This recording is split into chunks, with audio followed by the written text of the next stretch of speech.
Of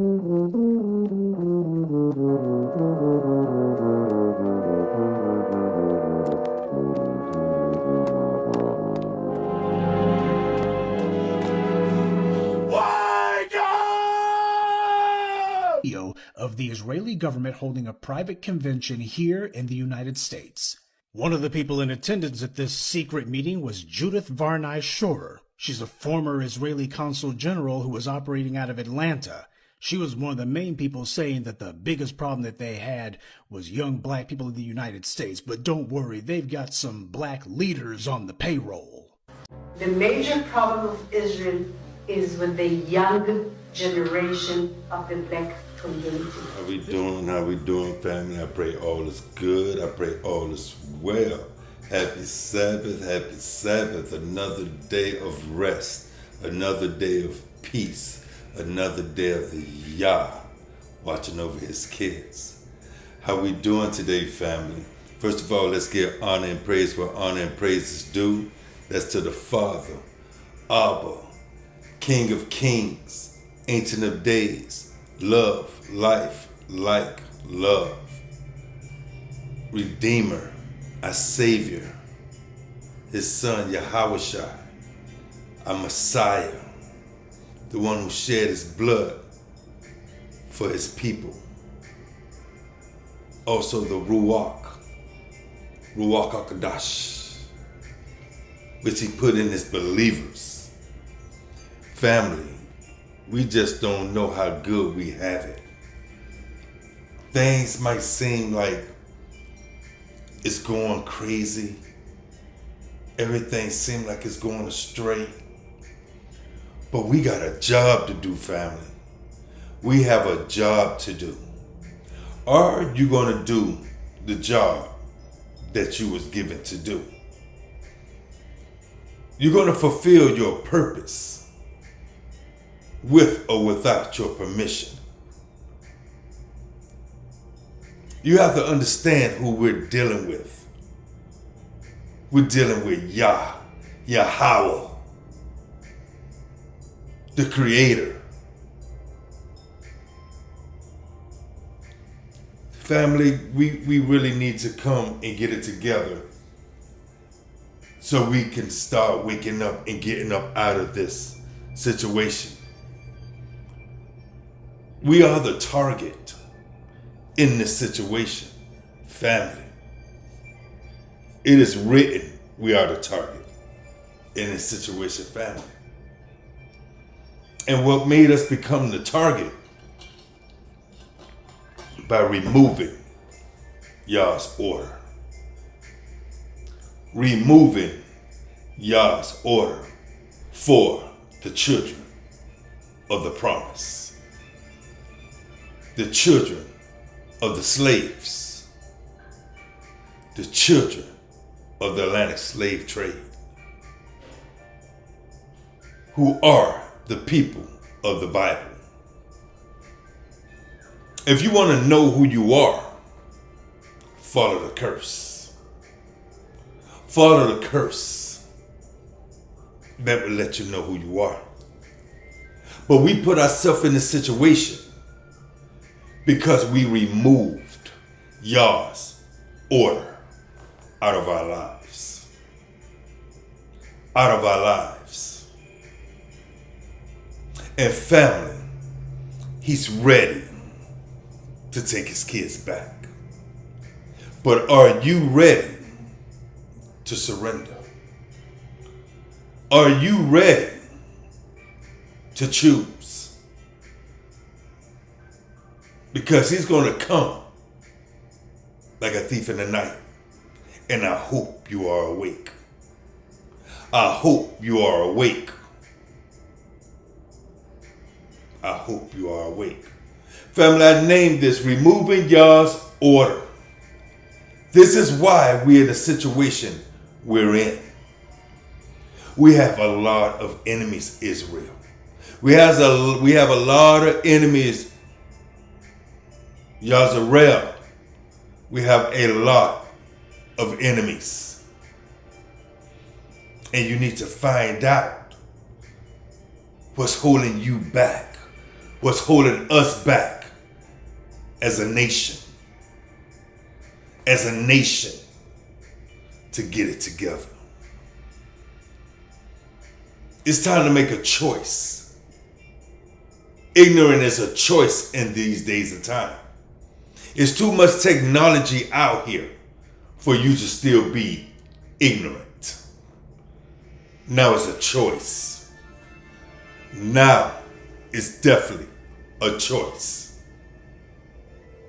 And it's time to get out and make that choice, so our Father can heal the land. Let's get into it, family. First of all, like I say, I named it Removing Your Order, Children of the Promise. I want to let's go to Ecclesiastes, not Gus, not in the Apocrypha. Chapter 10, verse 7. I have seen servants upon horses and prince walking as servants upon the earth. That lets you know things are upside down. Describe a social disorder where unqualified people who are not chosen, hold high power, while the people that are chosen, the children of the promise, are degraded. It highlights a reversal of natural order. Natural order. Yah has a certain order. And when you buck that system, the curse remains with you. The curse remains with you.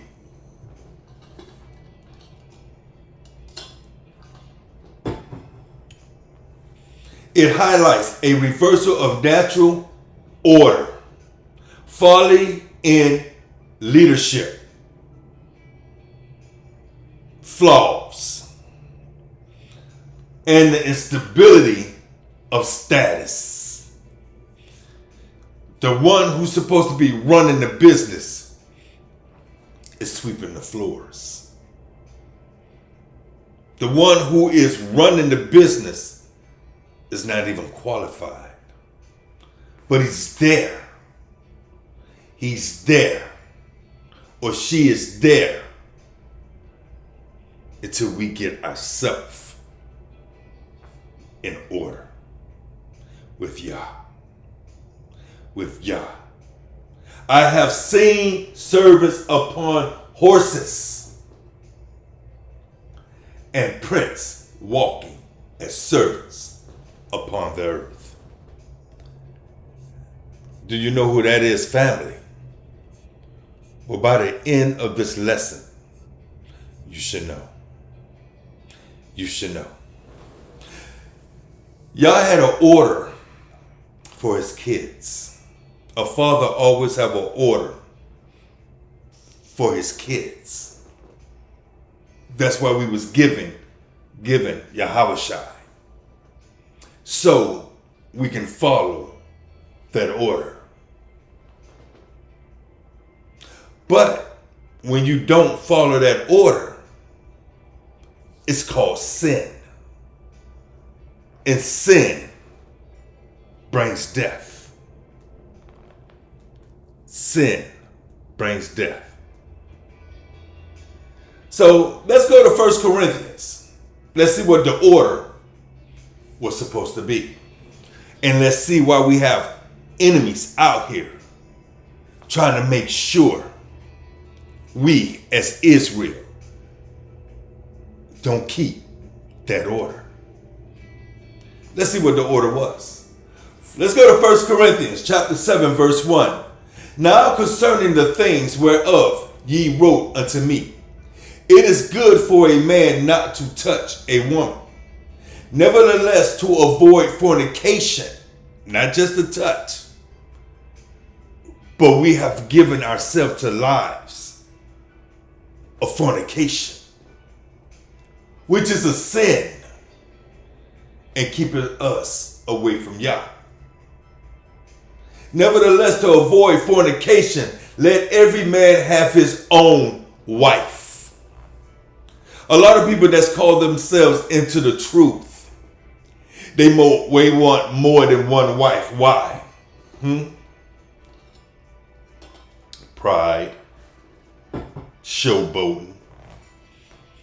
But can you handle that? Because they're not supposed to be together, because that's called gay or sin.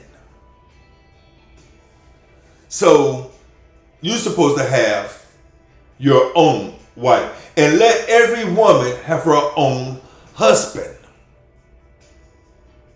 These are the orders we are supposed to have, but the enemy found ways to break this order. Let the husband render until the wife do benevolence, manners, grace, goodness, respect, her fruits, benevolence, and likewise also the wife unto the husband. You are supposed to be showing that you are like the Hamashiach. This is what you're supposed to be showing yourself, because this is who we're supposed to be following: family, the son. Because when y'all look at you, he's supposed to see his son in you. What do y'all see when he look at you? That's another lesson. In the Bible, this is my notes, benevolence means the disposition to do good, showing kindness, charity, love. That's what charity is. And a genuine concern for others' well-being. This is benevolence. Reflecting Yah's own loving nature, which is Yahawashai. For Yahawashai means Yah is salvation. This is who we are supposed to be following. This is the order for Yazarel. This is the order for the clingers. This is the order for you to be treated like the ones who was birthed in the land. And a genuine concern for others' well-being, reflecting Yah's own loving nature, is acting with compassion, helping the needy, and sharing. That's charity. This is the order we are supposed to be in. Not self-made. This is mine. No one is going to share this. This is mine. I got this. Me, me, me. I. Which is going to lead you straight to the lake of fire. Let's continue, family. What else is the order? 1 Corinthians chapter 7, verse 4. The wife hath not power over her own body. What do we see today? This is my body. You're saying that to your husband. To your husband. This is my body, out of order. But the husband, it belongs to your husband. And likewise also the husband hath not power over his own body, but the wife. And see, this is a lot of things that we get conscripted. We read this here and we use it as a weapon against one another. The Bible says, Yah told me. No, that's not how it works. Do everything in order. Everything as civilized. Everything as acting or being the children of Yah. When someone see you, they supposed to see Yahushua in you. They supposed to see the way Yahushua is, the way that he walk. That is supposed to be in you. That is supposed to be in you. Defraud ye not one, the other, except it be with consent. You ask me, I ask you. We need to fast. We got to move on for a minute. Let's take a break. Let's give it to y'all. That ye may give yourself for fasting and prayer, and come together again, that Satan tempt you not for your inconsistency. But by not following these orders, we have baby mamas and baby daddies, which the enemy put that trap out there for the children of the promise, to make sure that we stay staggered. And inconsistency, primarily 1 Corinthians chapter 7 verse 5 refers to a lack of self-control. We can't control ourselves because we're watching what's on the internet. The women that's half dressed. We are out of order. The enemy has found slick ways to get us out of order. And that's why it seems like we can never get it together, because we won't come together and worship the Father, Yahweh, and follow his laws, statutes, and commandments. Laws, statutes, and commandments. Particularly regarding sexual desires and passion, derived from Greek akarasia, akrasia. It signifies a failure to restrain lust.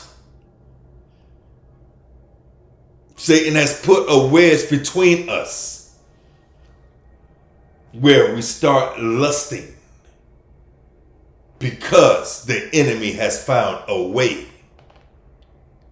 to continue to have us lusting, which can lead to temptation, porno, watching some of these TikToks, which are called distractions.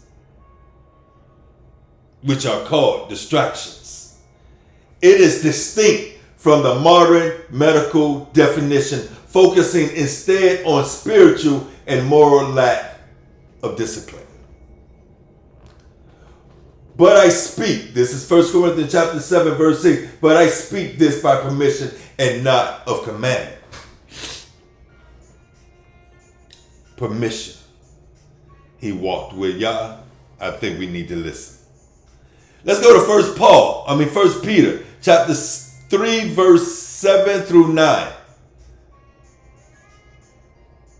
Likewise, ye husbands, dwell with them according to knowledge. The world has told us it's okay to abuse our queens, to mistreat them. Do you see what the commandment is? Everything is out of order. Likewise, you husband, dwell with them according to knowledge. Do you have the knowledge? Or you're just called a king? You can't have a kingdom without a king. Making you the man of the house don't make you a king. You're just a male in the house if you're not doing king things. Giving honor unto the wife. This is what we were supposed to do. This is what we are supposed to do. As unto the weaker vessel. You know she's not stronger than you. I think any man arguing with a woman more than 2 minutes, he need to check his panty lining. Because it's no way you should be arguing head on head with the weaker vessel. And as being heirs together of the grace of life, that your prayers be not hindered. When you are mistreating your spouse, it hinders you all prayers. It hinders your prayers. You have to have a certain order. Are you in order with Yah order? Okay. Finally, be ye all of one mind. It shouldn't be separated. Having compassion one of another, love as brethren, be pitiful, be courteous. This is called soft today. What's right, what's good is bad, and what's bad is good. Now it's called being soft. Oh, he tentative. Oh, she's showing her feelings. Wow. Not render evil for evil. It's telling you clearly, vengeance is Yah. Not render evil for evil or railing for railing. Nothing beat a cross but a double cross. Nothing beat a double cross but a triple cross. But counterize blessings. You send blessings. See, a lot of us don't understand. You don't get rewarded for being good to those who's good to you. That's easy. That is easy. Your blessings come from being good to those who are not good to you. That's how you get blessings. That's why it's hard in this walk for a lot of people, because they don't have charity, love in their hearts. And this is what leads us to be against each other. And we're supposed to come together. Anyone following these laws, statutes, and commandments is your brothers and your sisters.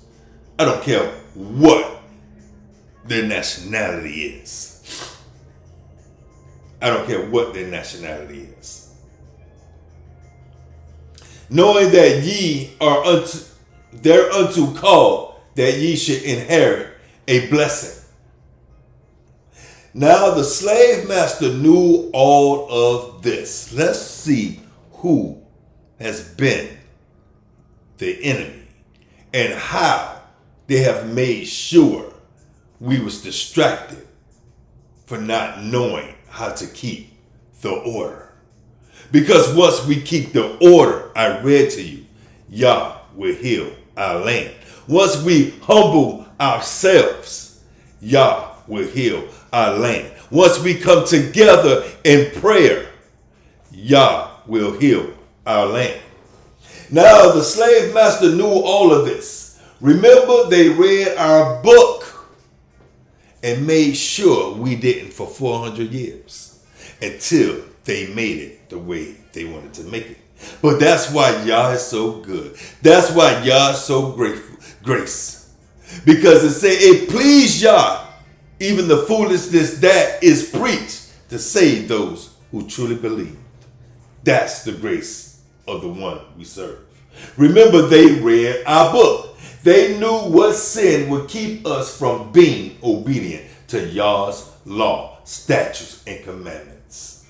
So they came up with a plan to keep us ignorant to the will of Yah, the will Yah had for us. Let's see. Let's go to Psalms chapter 83, verse 2. For lo, thy enemies make a tumult, and they that hate thee have lifted up their heads. They're looking. They're watching. They know who you are. Do you know who you are? They know who you are. Do you know who you are?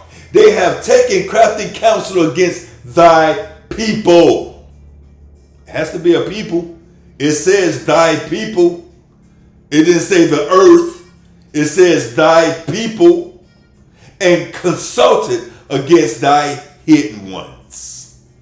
Who is more hidden than Judah? Benjamin. Huh? The Israelites, who are more hidden than us. The Levites, Ephraim, Manasseh, who is more hidden than us. They have taken crafty counsel against thy people and consulted against thy hidden ones. They have said, come and let us cut them off from being a nation, that the name of Israel may be no more in remembrance. So if it's not supposed to be no more remembrance in our head, how somebody over there saying they can remember everything, their history? Then this is not you. This is not talking about you then. Because you are not supposed to remember, because it say they have said, come and let us cut them off from being a nation, that the name of Israel may be no more in remembrance. Self-explanatory. Ignorance is a choice today, family. Ignorance is a choice today, family. Ignorance is a choice today, family. For they have consulted together with one consent. Together. It's a lot of your enemies you don't know. And they smile in your face because they know what's supposed to make you stumble. What's supposed to make you stumble. That is the enemy plan. And that is a strategy to find out what the opponent, how to make them stumble. For they have consulted together with one consent. They are confederate against thee, the tabernacles of Edom, and the Ishmaelites of Moab, and the Hagarians, Jebel and Amalek, the Philistines, with the inhabitants of Tyre. Assur also is joined with them. They have Hoplan, the children of Lot, Shelah. Do unto them as unto the Mennonites, as the Sisera, as Jabin at the brook of Kisa. What happened at the brook of Kisa as they telling to do us like? What happened where they are having conversations to do us like? It happened at the brook of Kison. What happened at the brook of Kison?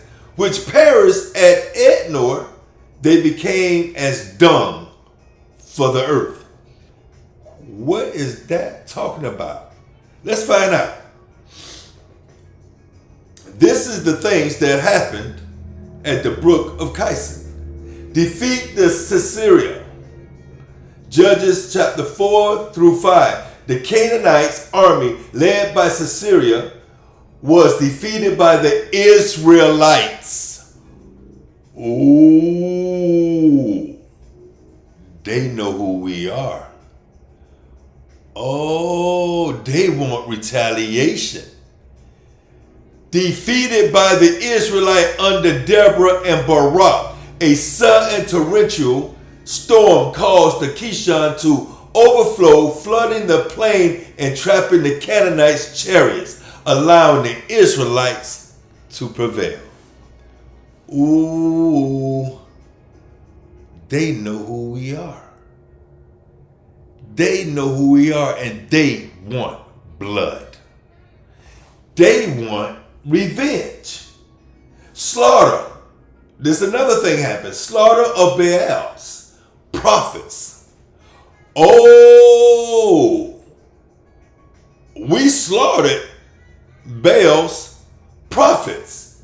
1 King chapter 18, verse 40. Following the contest on Mount Carmel, the prophet Elijah brought the 450 prophets of Baal down to the Kishon River and killed them there.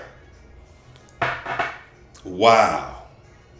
This is vengeance they want from us. And the worst part about it, we don't even know we did anything.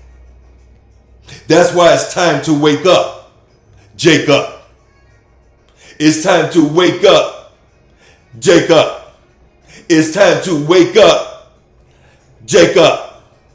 Okay? Because you are the target and you don't even know why. Okay? They said, let's do them. Do unto them as unto the Midianites, as to Sisera, as to Jabin at the brook of Kison. And this is what we did to them. Strategic military location. This is where that is. The river was a witness to numerous military engagements. They want to have war. They want war towards us. This is war, including wars with the Midianites and the Philistines, as well as the killing of King Josiah.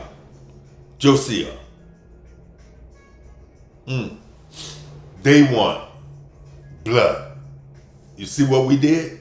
Do you see who we are? The children of the promise. So a war was raised against Yazarel. They flooded our streets with drugs. They knew how.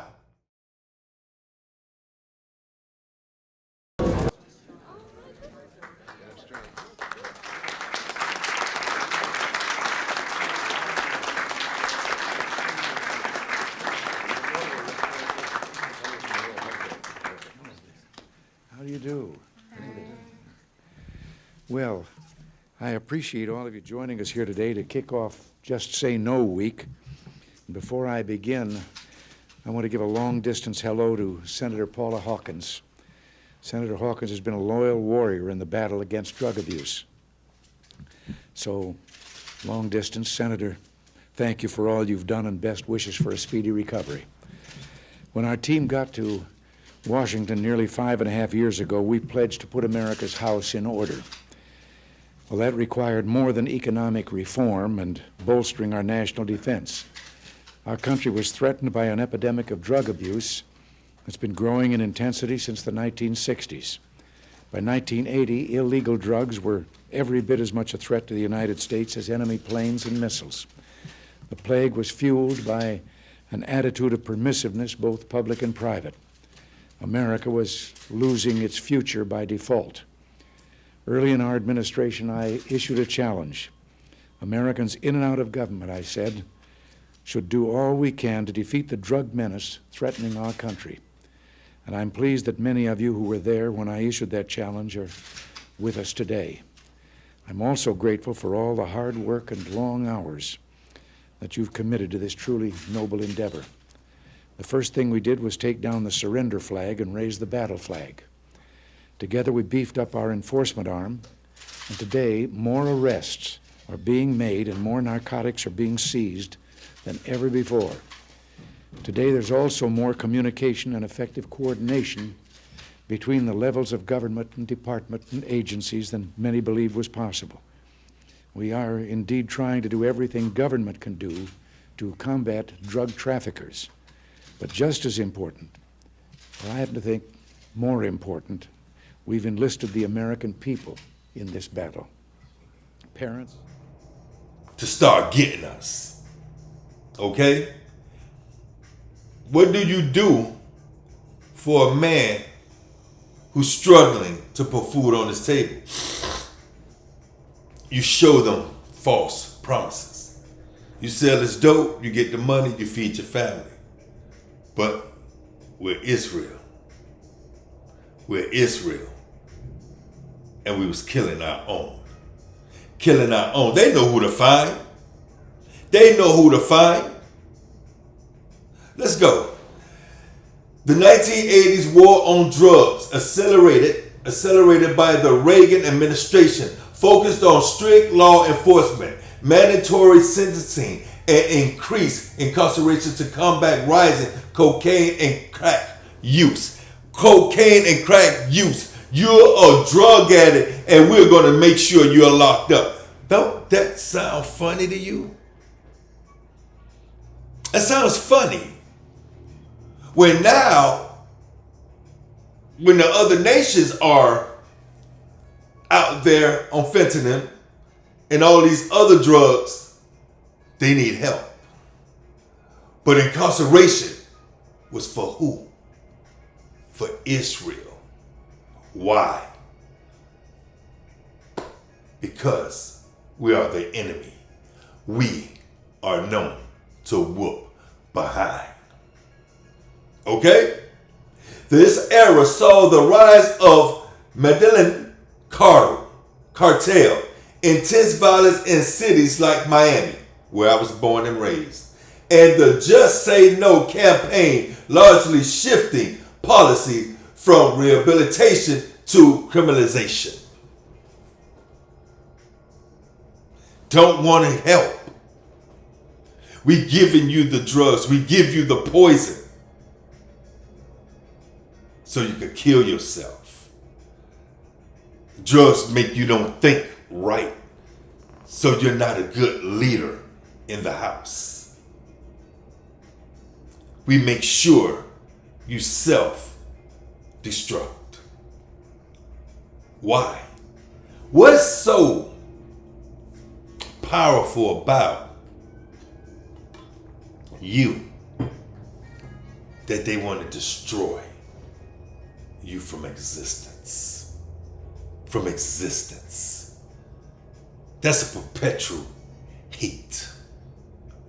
That's a perpetual hate. Let's continue, family. Became widespread. Key aspect of the 1980s war on drugs included the crack epidemic. By the mid-1980s, crack cocaine became widespread, leading to a surge in addiction, crime, and related health emergencies. Policy of legislation.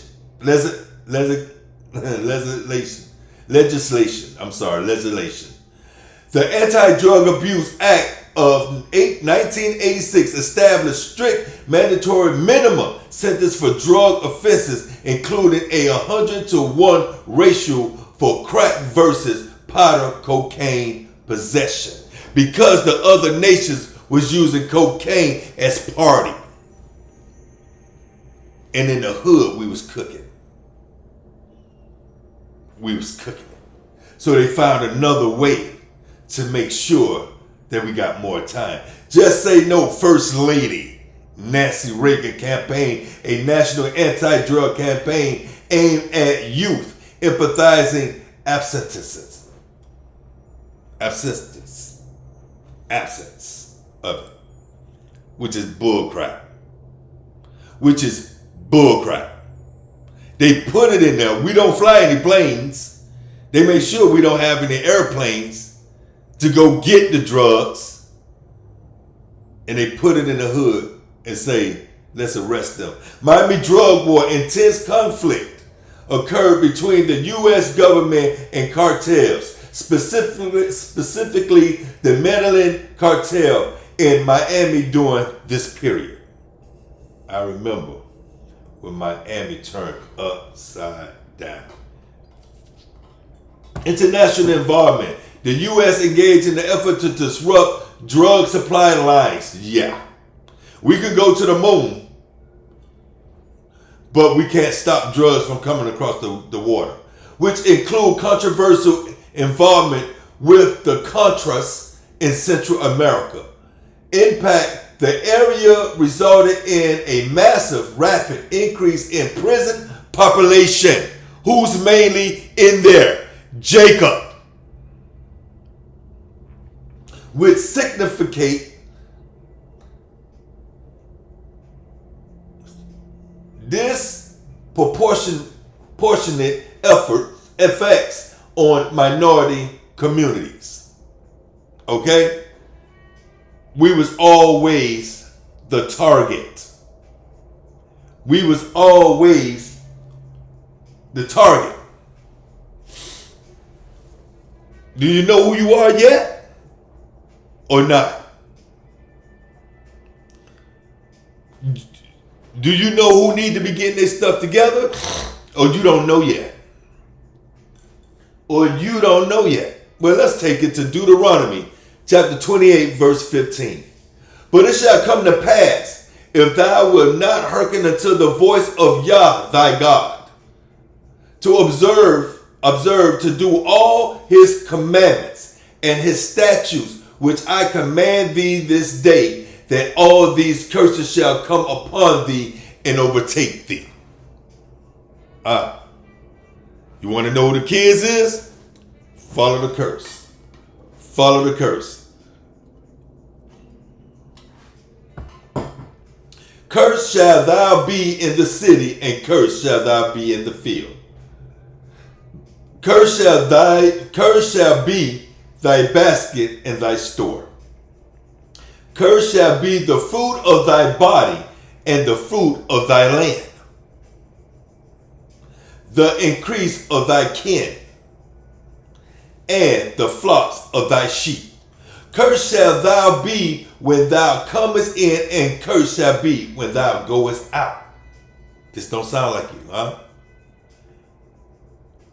Yah shall send upon thee cursing, vexation, and rebuke, in all that thou settest thy hand unto, for to do, until thou be destroyed, and until thou perish quickly. The crack epidemic. Because of the wickedness of thy doings, whereby thou hast forsaken me. Yah is angry, and he was angry. Yah shall make the pestilence cleave unto thee, until he have consumed thee from off the land whither thou goest to possess it. See, let's show you what happened with that. Let's go to, I don't know if y'all understood this when I was growing up. You know, when the crack and stuff and the welfare and stuff, and you know, there's always ways to separate Israel. It was always ways to separate Israel to make sure that we don't follow the order. Now, the Sabbath is Friday evening to Saturday evening. When do we get killed the most? That's club time. That's club. The slaves run into the club to get a drink because they needed this break and end up getting killed at the club because they are not honoring the Sabbath day.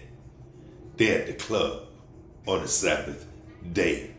This is out of order. This is out of order. This is out of order. Let's go to the man in the house rule was a welfare regulation. Yeah, I remember that. I know a lot of us remember that. Primarily in the 1950s and 60s, that prohibited mothers from receiving aid to families with dependent children, AFDC, benefits if an able-bodied man resided in the house, in the home. It wasn't even if he was able-bodied. They did not want the man in the house. This was the same thing what happened in slavery. They separated and divided the family. Separate and conquer. Separate, divide, conquer. Benefits. If an able-bodied man resided in the home, if a man, even a boyfriend, was present, the household was deemed ineligible, leading to surprise visits from inspectors. This rule was abolished by the Supreme Court in 1968. I haven't seen that. I haven't seen that because I know it's some women today on Section 8 can't have a man living in their house. Can't have a man living in their house. But we're going through this because we're out of y'all's order. Out of y'all's order. And they are separating us to make sure we don't come together to get back in this order. And he healed our land. And he heals our land. Primary aim at reducing costs in the AFDC program, it often forced families to split up to remain eligible for aid. Split, not give the man a job. Split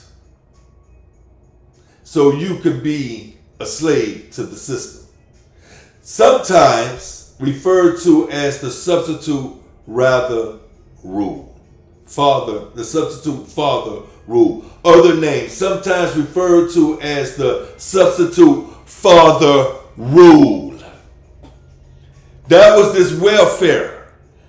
It was called another name. The other name was substitute father rule.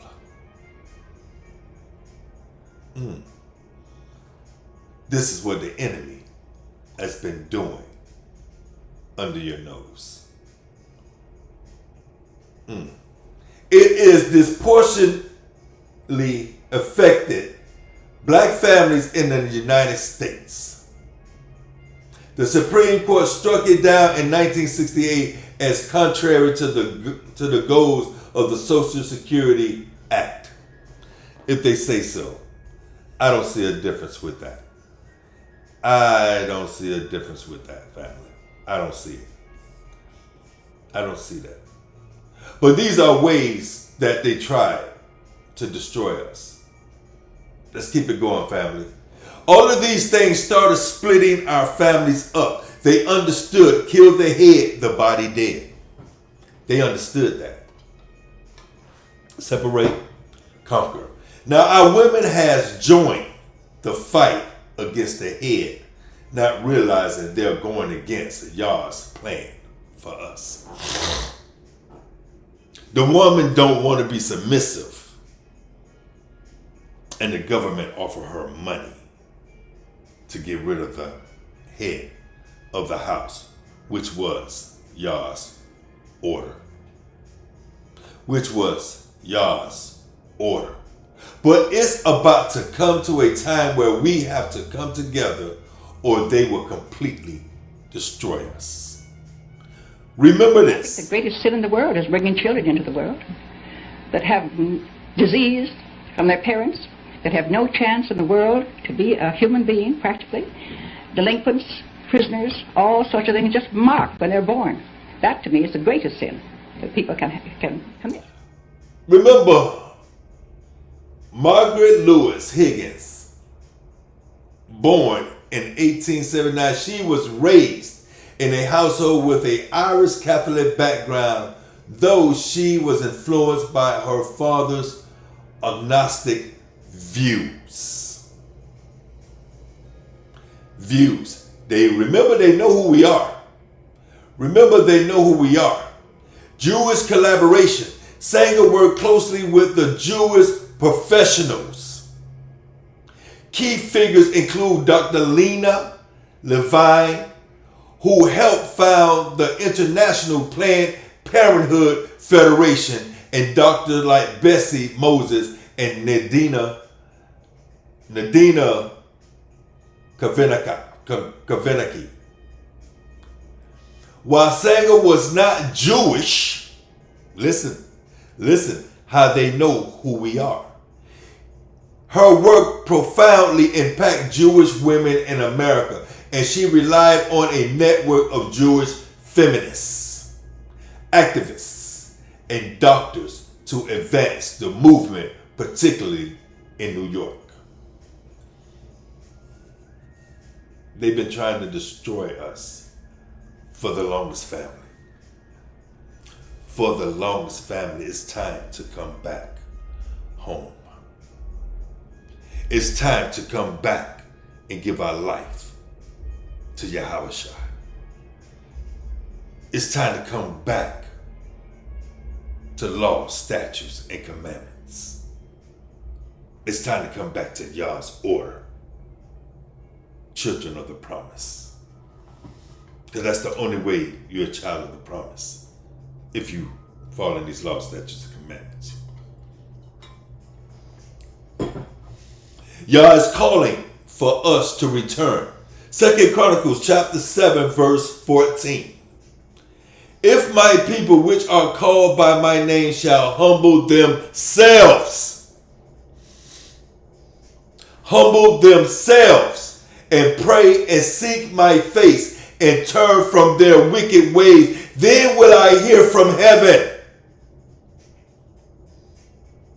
and will forgive their sins and will heal their land.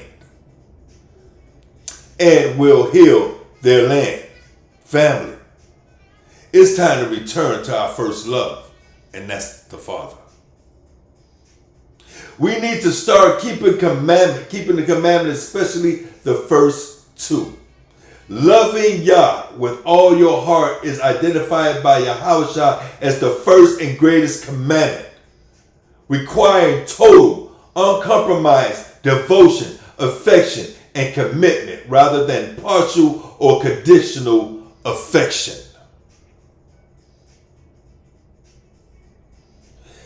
It entails placing Yah at the center of life, utilizing one's heart, soul, mind, and strength, emotion, intellect, and physical actions to honor Him. You don't want to do nothing but honor Him because of His grace, His mercy, His long suffering for your life, which is not even worth a thought.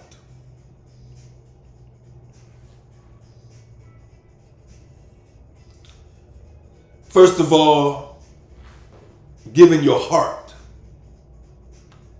directing deepest affection,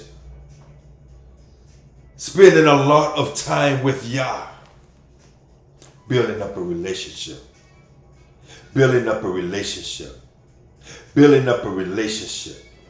motives and desire towards Him, orienting one's entire being, including character and conscience, as the breath of life towards Yah. He gives you that breath. Man's duty is to worship Yah. That is why we are here. Not to do your own plan, but to worship the Father. You see the enemies out here trying to destroy us. It's time to come home. It's time to come home. It's time to come home. Get into that word. Aligning the mind, thoughts, goals, and intellectual pursuits with Yah's truth. Strength, using resources, time, energy, and talent to follow Yah's commandments. He say, if you love me, follow my commandments. He say, if you love me, follow my commandments. He say, if you love me, follow my commandments. And who don't is a liar if they say they love him. And loving thy neighbor as Christ loved the church. Because some of you all don't love yourself. And if you're not following the law, statutes, commandment, you're not loving yourself. So I won't say love your neighbor as you love yourself. Because if you're not doing what you need to do in the word, you don't love yourself.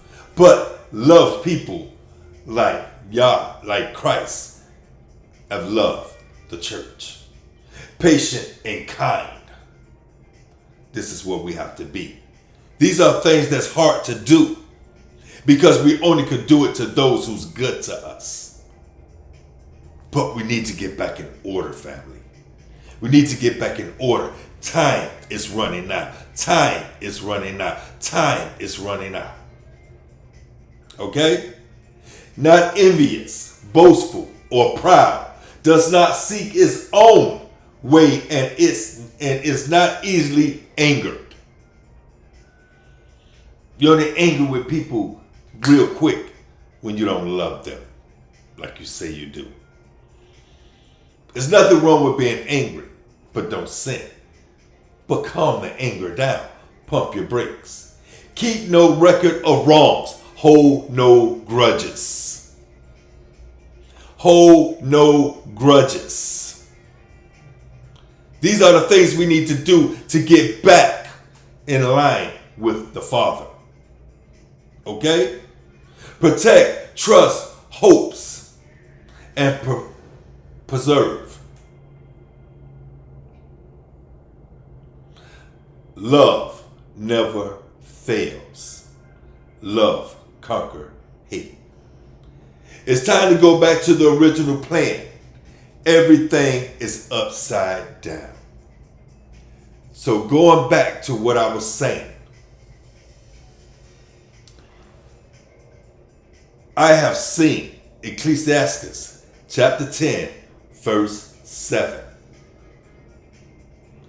I have seen servants upon horses and princes walking as servants upon the earth. That is describing a social disorder where unqualified people hold high power while the qualified are degraded. It's time. It's time. It's time, Jacob, to take the throne. It's time for us to wake up. Jacob. Family, I hope I said something today to edify the mind and the spirit. To edify the mind and the spirit. To get your mind where it needs to be. It's coming a time where the word is going to be not here. It's going to be a famine of the word. It's already, you can see it's a falling back out of the church, a falling away. Church is a joke now. Let's get it in order, family. Jacob, wake up. Let's get in order so we can go back to how it was supposed to be. Yah's will in our lives. Our position. Our promise. I love you, family. I pray I said something to edify the mind, spirit, and soul. Love one another. Get into the word. Follow these laws, statutes, and commandments. Until we meet next time, family. Shalom.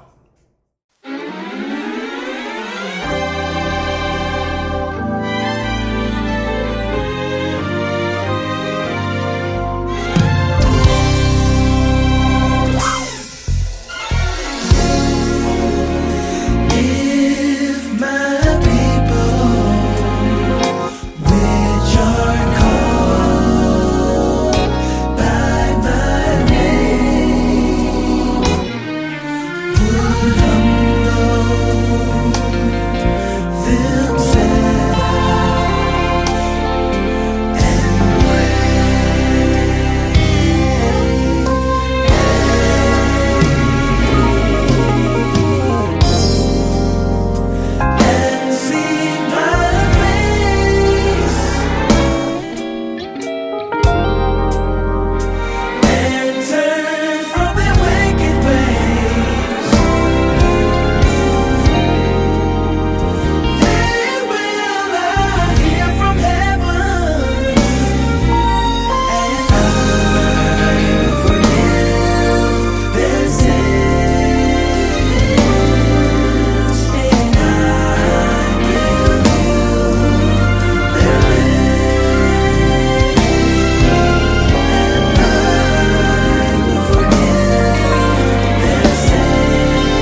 wake up.